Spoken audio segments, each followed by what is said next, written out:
अस्सलाम वालेकुम students, welcome back to my YouTube channel. आज का हमारा टॉपिक साइंस है। प्रीवियस वीडियो में हम chapter number 6 elements and compound done कर चुके थे। अब हम मूव करेंगे इसके एमसीक्यूज़ पे। ठीक है, वीडियो स्टार्ट करने से पहले चैनल को सब्सक्राइब कर दीजिएगा एंड वीडियो को लाइक भी कर दीजिएगा ताकि आने वाली न्यू वीडियोज़ की नोटिफिकेशंस आपको मिलती रहें। Sulphur is an example of sulphur जो एग्जाम्पल है एलिमेंट की। कॉपर सल्फेट जो है एग्जाम्पल है कंपाउंड की। कॉपर और सल्फर दोनों को मिला के बनता है। वाटर जो है वो कंपाउंड है, एलिमेंट नहीं है, क्योंकि ये हाइड्रोजन ऑक्सीजन के मिलने से बनता है। कार्बन जो है एक एलिमेंट है, कंपाउंड नहीं है, क्योंकि इसको आप नहीं तोड़ सकते सिंपल सब्सटेंसेस में। मेटल की प्रॉपर्टी क्या नहीं है, वो ब्रिटल नहीं होता। The smallest particle that makeup substance, वो छोटे से छोटा पार्टिकल सब्सटेंस को बनाता है, वो एटम होता है। एटम्स कैन कंबाइन, एटम को जोड़ा जा सकता है ताकि वो बड़े मॉलिक्यूल्स बना सकें। ईच एलिमेंट, हर एलिमेंट की अपना एक केमिकल सिंबल होता है।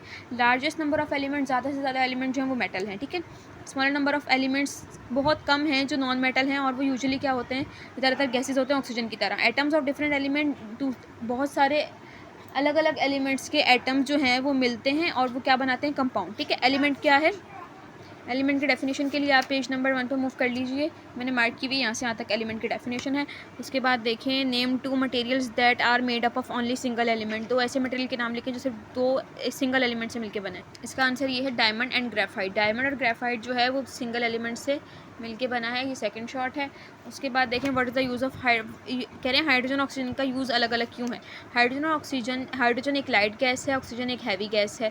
दोनों ज़मीन आपको अर्थ पे ही मिलेंगी, तीसरा शॉर्ट। लेकिन हाइड्रोजन के अंदर कोई भी न्यूट्रॉन नहीं होता, ऑक्सीजन के अंदर 8 न्यूट्रॉन होते हैं अपनी स्टेबल स्टेट में, इसलिए इसके बहुत सारे न्यूट्रॉन्स होने की वजह से इसकी जो है प्रॉपर्टीज़ जो हैं वो चेंज हो जाती हैं। व्हाट इज़ मॉलिक्यूल, मॉलिक्यूल क्या है, मॉलिक्यूल की डेफिनेशन हमें यहीं मिल जाएगी। हाँ, molecule is made up of 1, 2 और मोर एटम्स कंबाइन। सिर्फ यहाँ तक आप लिखेंगे क्योंकि मॉलिक्यूल की पूछिए, मॉलिक्यूल ऑफ एलिमेंट वगैरह की आपसे नहीं पूछी गई। ठीक है, अच्छा आगे कह रहे हैं आपने एलिमेंट और कंपाउंड के दरमियान डिफरेंस लिखना है, तो ये रहा डिफरेंस एलिमेंट और कंपाउंड का, पेज नंबर 82 से आप ले सकते हैं। उसके बाद हम मूव करेंगे लॉन्ग क्वेश्चन आंसर पे। प्रॉपर्टीज़ लिखनी है आपने मेटल की, और नेम्स और सिंबल्स लिखने 5 आपने मेटल और 5 नॉन मेटल के। तो मेटल की प्रॉपर्टीज़ हैं सारी ये रही, आपने ये 2 लाइन्स लिखनी है इसकी प्रॉपर्टीज़ में, ये वाली 2 लाइन्स, और 5 मेटल ये रहे और 5 नॉन मेटल ये रहे। यहाँ से स्क्रीनशॉट ले लें एंड देन आप इसका आंसर कॉपी आउट कर लीजिएगा। ठीक है, अब ये आगे कह रहे हैं what are the difference between compound and an element. Compound और एलिमेंट का आप डिफरेंस बता दें। ठीक है, कंपाउंड और एलिमेंट का डिफरेंस आपने शॉर्ट में लिखा है, वही लॉन्ग में लिख देंगे।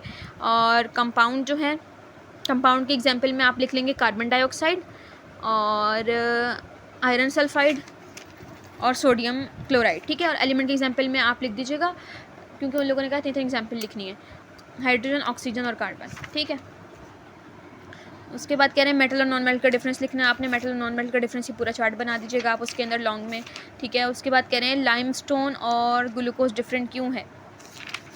यहाँ पे लिखा हुआ है लाइमस्टोन और ग्लूकोज इसलिए डिफरेंट है क्योंकि इनके केमिकल कंपोजिशन अलग है, फंक्शन अलग है, और बायोलॉजिकल प्रोसेस ये जो हैं परफॉर्म करते हैं वो अलग अलग होते हैं। ठीक है, यहाँ पे लिखा हुआ है लास्ट के 10 एलिमेंट्स लिखें और बताएं कि कौन सा मेटल है कौन सा नॉन मेटल है। स्टार्टिंग के 10 एलिमेंट ये लिखे हुए, और आगे लिखा हुआ है कौन सा नॉन मेटल है कौन सा मेटल है। ठीक है, यहाँ पे होता है हमारे चैप्टर डन। कोई भी क्वेश्चन आप मुझसे पूछ लीजिएगा, कोई भी क्यूरी आप मुझसे पूछ सकते हैं।